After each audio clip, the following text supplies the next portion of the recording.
Hello, beautiful people. Good morning. We're coming to you from the Sierra Nevada mountain range, the Rubicon Trail. Well, we were going to be coming from there, except We did. yeah, we did. We did a whole great interview with insights and pictures and processes, etc. Well, it was witty. It was masterfully designed. It was something to behold. Definitely would have wanted an Emmy for sure. As some people who are new to this process, we forgot to check our storage, and so none of it got recorded. It happens. So here we are. We're going to go through some stuff that we did and some fun that we had. How do we start the trail off? Started in Manteca in the Home Depot parking lot, meeting up with some. Yep. We decided to leave Thursday night. It was a Friday, Saturday, Sunday type of thing, but we decided to leave Thursday night to beat the traffic and the construction on Ice House Road. Our other friends who came up Friday morning got caught in that, and it delayed them over an hour in the process. And already it takes already a 3.5 hour trip from the valley to the Sierra Nevada mountain range. At least it's beautiful. I mean, you can't. And once you get out of the city and through the traffic in Sacramento, the mountains is beautiful. Yeah. Very first issue we started off with was Eric had misbalanced his load, and he had some weight distribution problems, and he was tail wagging all the way from his house to our meetup location. So we had to redistribute his weight to get him level. He's the guy with the side-by-side. And then Friday. Thursday we got up there about 9 o'clock at night, unloaded the trucks, and then that's where this video will start. Beautiful sunset. Yep, beautiful sunset. We hit the trail, and everything went great. The sun started to go down and started getting a different dimension to the Rubicon as we flipped on our lights. And halfway in, Karen saw some fires out in the forest. I swear, it was either a city of 1 million people or the place was on fire. But it was this beautiful orange glow over the hills, or through the trees where we were. Yep. And then we found out it was the moon. It was the moon. It was 1 million square feet. It was huge. And super bright and quite spectacular. And so that was nice. That was really fun. Oh, I spent the rest of the trail trying to get another peek of it through the trees. It was mesmerizing. Yeah. And then later, when we finally get to camp, it's about midnight, and we throw up a little light I made, and there's a couple pictures in here about that. Lit up the area, set camp real quick, and extremely helpful. There was no fumbling around, wondering what I just grabbed. It made it much easier. We packed up camp Friday morning. We got a decent sleep. Actually, that was one of my favorite nights that night because we were right by Spider Lake, and listening to the frogs and the crickets was awesome. Yeah, thoroughly enjoyed that. There were a lot of them. And Spider Lake's a beautiful little lake. We weren't close to it. That was the closest area. We still would have had to walk away just to go over the hill by the box. We hit the trail about 8 a.m. We wanted to get our camp spot before the place filled up. And then we just traveled on and moved along and finally got to the camp spot around 10 a.m. And there was no dramatics on the way, which is nice. Yep, no breakdowns, no traffic. It was just a beautiful stroll through the mountains. It is so pretty. It was really nice. Get it hard. Turn it hard with the rocks away.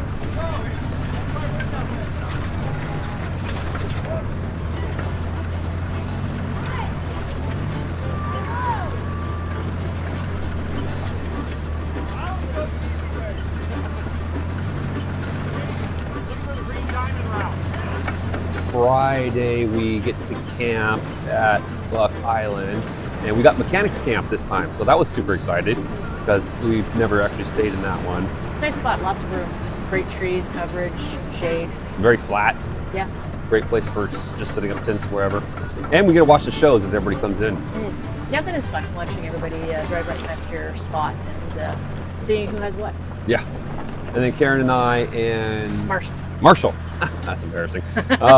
Marshall all went for a hike. Then about 1 o'clock, the rest of our crew came in. It was Isaiah and Josh, Abel, and Jake.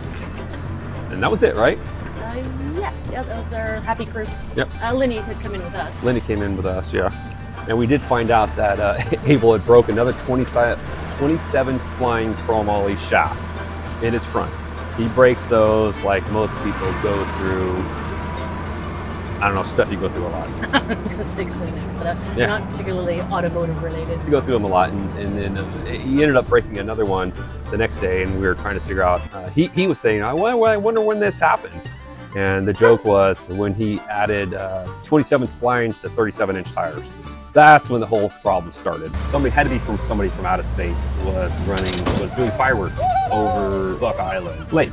And apparently they don't live in a place that likes to burn or that has just huge ramifications from fires where they would shut the trail down because of the erosion problem. They were all high flyers, and I don't know what that booming was, but it's from not being from a gun culture, etc. That loud booming is very disheartening. It's scary. Yeah, there's huge percussions. Whatever the percussion ordinance was, it was quite impressive.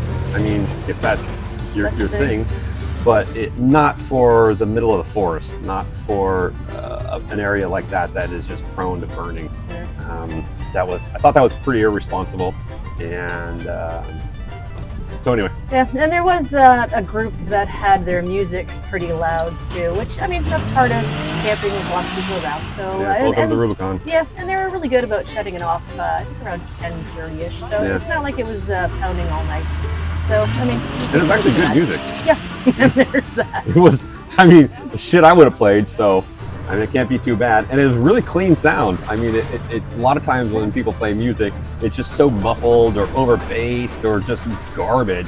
But this guy had a really clean system, and it sounded really good. Yeah, and they were considerate about it. So. Yeah, we all got to bed around 10 o'clock or something like that, and had a good fire, and it was a beautiful night. Yeah, absolutely. Was that the night we did the stew?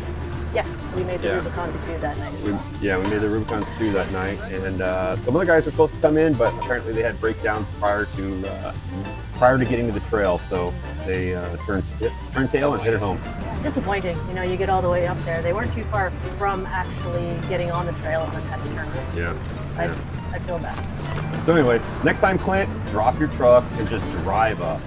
Deal with it later. Saturday, we all lazily got up, made breakfast, and enjoyed the cool morning. Got on the trail and headed to, I guess it's Rubicon Springs. This is only my third time on the trail, so I'm not as versed as all these guys with the name of every rock and dale and lake. So I appreciate it and I hear it, and I probably will not remember that next time.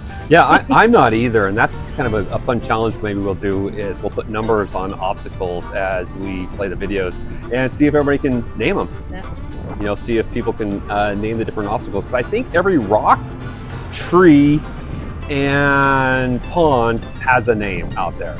There are probably, 1,000 names for everything that's associated with the Rubicon, just because so many people have been out there, and a lot of people, this is their day trip, this is their life, it's just an amazing area. It is literally a world-renowned trail that people come from all over the world to do it. And I will say, as someone who's only been out there a few times, it's gorgeous. You know, it's not easy, don't get me wrong, and there's a lot of jostling about and trying to get over things that are not roads, but they seem to make it work. But it is, if you get the chance to safely and efficiently go, absolutely go. It's beautiful. Yeah. And it's a great community too. These guys, whether you know them or not, you meet anybody on the trail, they are usually, I don't think I've ever seen it not happen, going to give a helping hand where needed to get each other through it. And it's amazing what some of them do too. They've got welders out there, and they're building rocket ships and fixing stuff that I remember driving my car in the city going over speed bumps slowly, and I don't worry about that quite as much as I used to now. Seeing when these guys put their rigs through and what they can fix on the fly, it's pretty impressive. Yeah, it is a community. It is a bunch of people out there helping out everybody else when you have trouble. We did that one year with Lenny and someone else where I swear to God, we were like AAA. Everybody we stopped at, we had help. I'm like, bro, let's wheel. This is great, but I mean, let's help one or two people and then move on with our day, because I think we did our sport. But Lenny's always there. He's got a helping hand, huge heart, Absolutely. and just won't let anybody, won't leave anybody. So he's a good guy if you ever get a chance to go wheeling with him. So anyway, we head to the Springs, and that was just a nice slow day trip.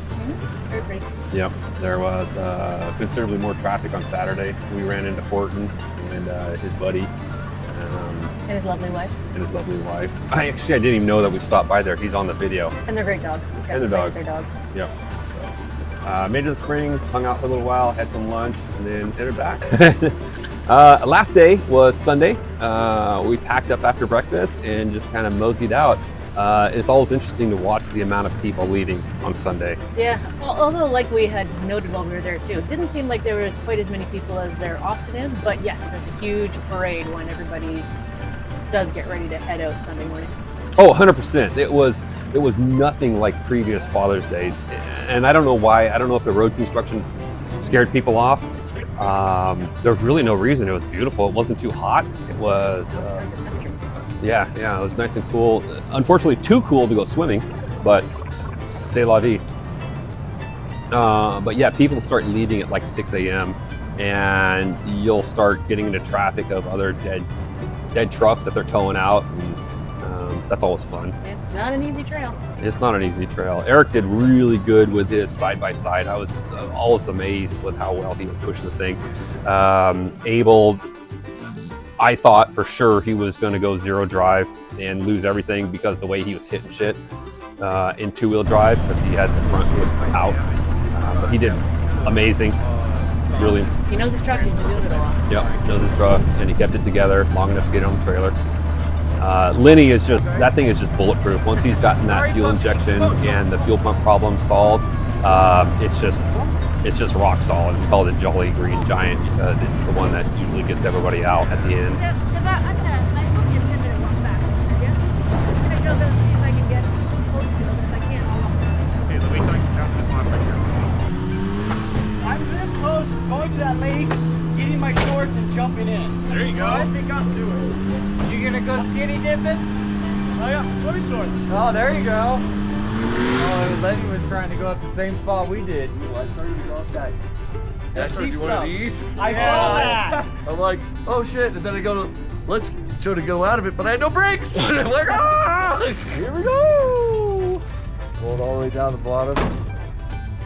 I'm like, oh, yeah, I gotta think about that. Yeah. So, have you popped the hood and checked the level?